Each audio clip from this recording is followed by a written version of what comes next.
baby. Happy birthday to you. So this is your birthday post, and it's 1 month since your birthday. I'm running super late to post this. I posted other stuff, but this was a special post, and I have collected a few my favorite of your videos. I'm not going to say anything more. I'm just going to put up the videos which are most dearest to me during the last 1 year. So I hope you enjoy it, and I love you so much, and I'm very happy birthday to you. You're 2 now. You're 2, the toddler 2, and I can't wait to enjoy this experience with you. Bye bye, baby. Hi, penguin.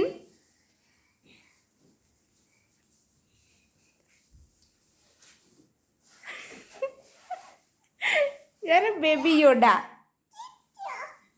You want to sit there wearing that? Sit. Oh, you can sit also. Hold hand, Chico. Hold finger. Whose finger you are holding? Chico holding Chico finger and walking. Huh?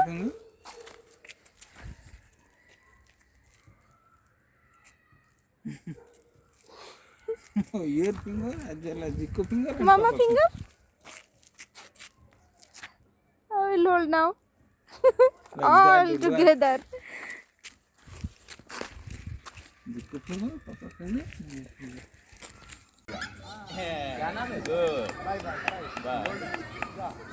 Bye. Bye. Come back. Say good night. Good night, everyone. Om Jo Bam Sambheda Uttavan Pajama Indavava Babaton Evam Veda Agnirvava Maritana Ayurvava Maritana Advaitavannava Maritana Indavava Maritana Nakshatrani Vava Maritana Ajnavava Maritana Samvattarava Maritana Samvattara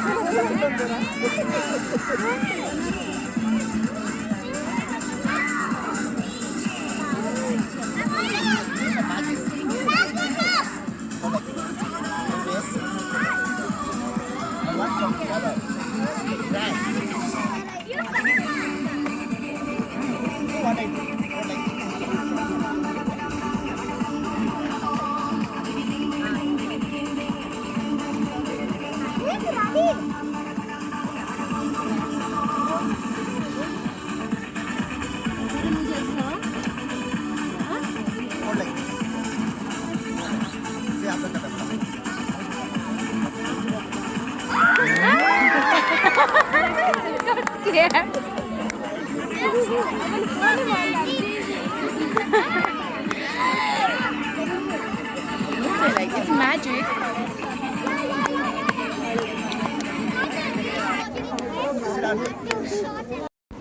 So first we need coconut milk. So to make coconut milk, I'm taking grated coconut, about 1 cup. I'll add a little hot water to it, and I'll let it soak for a few minutes. And then on the side, I'm just making a I'm just grating 2 onions, medium sized. It should not be completely paste, it should be just grated. So I pulsed it. Here it is. And now the coconut is ready. I'm going to squeeze the juice out of it, and then sieve it through a sieve. Okay, so first we'll squeeze it nicely to get the thick coconut milk here. This is the process of making coconut milk that I use. There are many other processes. Some people like to just grind it and then sieve it or something. So this is the process that works for me. So here it is. And finally I sieve it to remove all the tiny bits of coconut. Here it goes. The coconut milk is ready. And let's start with our prawns now. Prawns are clean and here ready. I am just going to add some salt and turmeric powder to marinate the prawns. And let it marinate for about 5-10 minutes, but it is not necessary. We can fry it as it is immediately also. So I'm adding some mustard oil, and we'll fry some potatoes to add to the curry, prawn curry, and we'll fry it with a little salt, covering and cooking and frying whenever required. Once it is done, it will become golden in color. See, I covered it and now it's golden in color. We'll just take it out to a bowl, and there will be still some leftover oil. So this is not enough oil, I'll add a little more oil, but first we'll fry the prawns. Prawns do not require much oil, so just 1 tablespoon of oil is enough for 500 grams of prawn.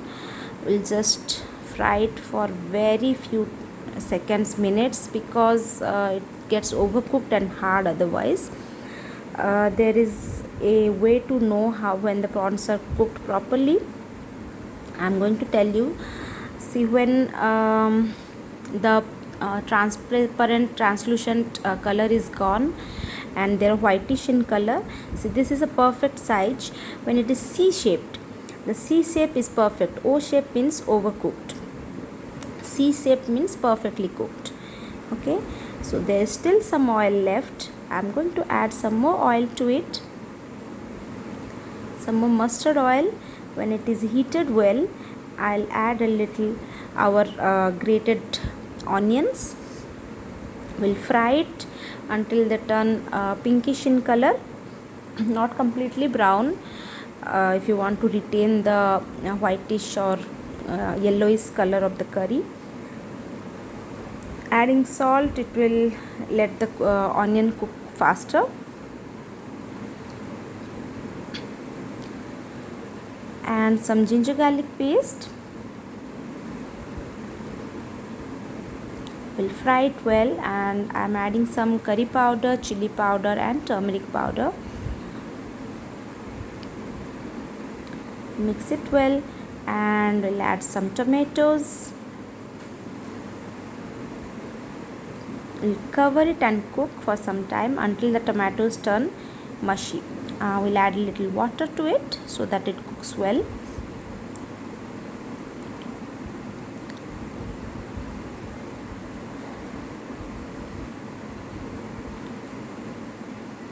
Okay, let's cover it and cook now. See, tomatoes have become soft. Once I mash it, it will get mashed very easily.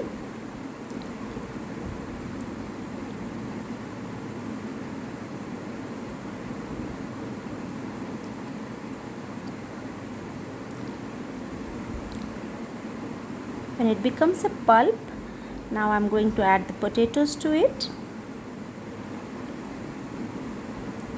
Mix it well, and